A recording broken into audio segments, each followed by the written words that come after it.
tell me, what is racial reconciliation? What does that mean to you? Mm-hmm.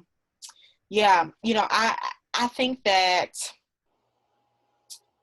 I would even say racial conciliation, because I'm not convinced that it was. I think to reconcile something, there has to have been the right foundation from the beginning. Ooh, okay, wait. Say that again. I think I would say racial conciliation. Racial conciliation. Yes. Right, I'm writing that down. So say more about that. Because the idea of reconciling something is to get back to a place, to restore to its original, or to like its original. And I don't think that people of different races in the United States have ever been reconciled, right? Like we have not. So what, we can't reconcile something that was never together in the first place. That feels so important. I've never heard anybody say it like that. Yeah, it was never good. It was never whole. It was never equal. Yeah, because I mean, what is racial reconciliation? Because when the founding documents of this country were written, my people were considered to be 3/5 of a person.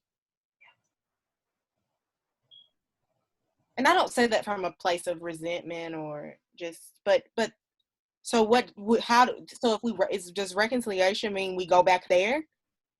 Like, is that good enough? No. And I also think that that's why I really lean into the racial justice aspect of it. Yeah. Yeah. But I think you asked, what does it look like? Yeah, what does racial justice look like in a world where a 25-year-old man gets lynched in broad daylight? What does racial justice look like? Yeah. Well, and because I asked myself, so that was interesting, the with Ahmaud, seeing the last week has been the way things have progressed. In particular, what happened when it was decided that his assailants would be arrested. We see a lot of folks take to Twitter, Facebook, Instagram, and say, justice, this is justice. And I can't remember who it was, but someone got on the Facebook, I think, or somewhere on social media, and said, justice is Ahmaud living to see his 26th birthday. Amen. Right? That's justice. And I say that to say, I say that not to say that we don't need a trial, we don't need even a conviction. But as someone who's an abolitionist, that's a complex discussion for me. But in terms of like the penal system, but it looks like equity in the sense of I think it looks like reparations. I think it looks like everything from the type of reparation that would say education and unpaid labor and access, those types of reparations. But I also think that it is reparations for things that are not tangible, like livelihood and like and I don't know what that looks like, right? I don't know what a reparation looks like for all the Black men and women who don't feel like they can run or walk or go and buy a pack of Skittles. So there is a dollar amount. Yes, there's some physical, there's some monetary, some allotment, some stuff that needs to come from the government, some stuff that needs to come from local and state levels, some systems that need to be put in place, some that need to be destroyed altogether, like a prison, in my opinion. Right.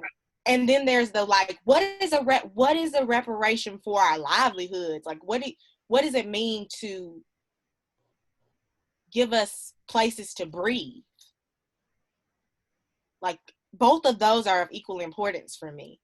Yep. Because I don't really care if Black folks can go to school for free if they don't feel safe to walk their dog down the street. Right.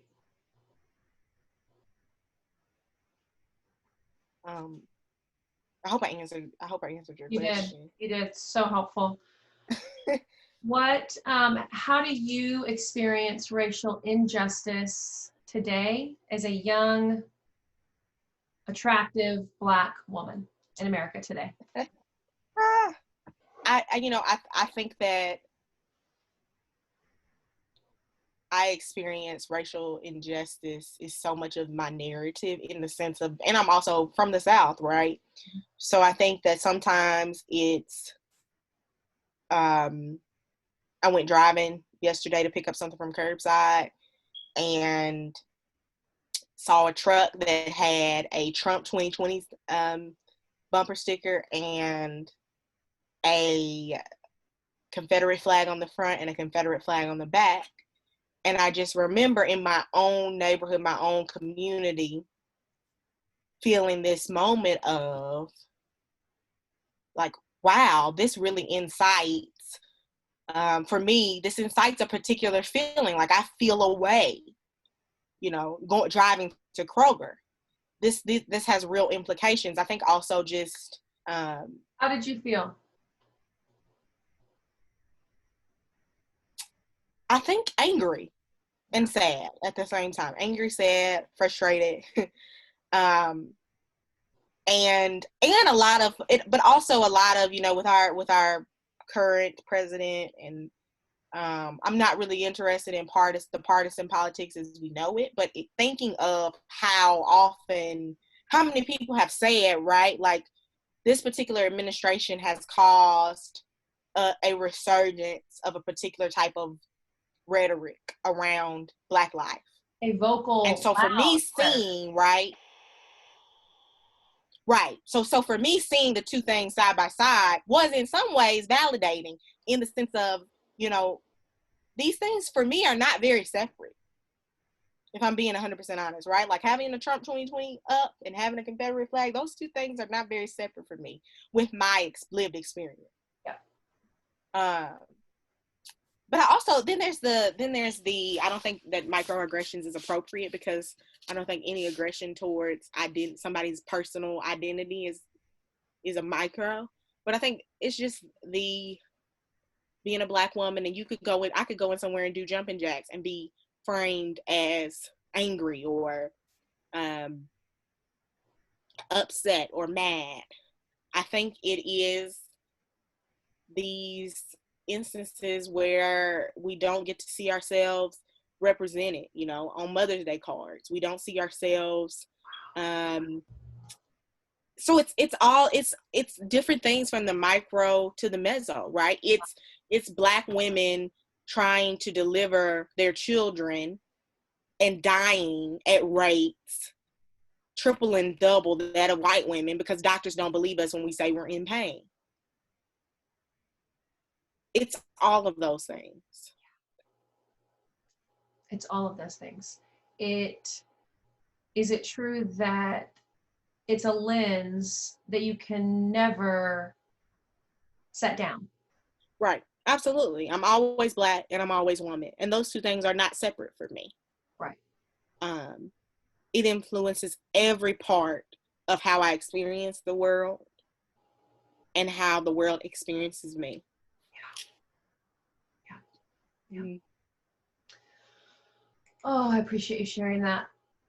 It's just, that is so helpful, and you've been so vulnerable, and I'm so deeply grateful to share this space with you.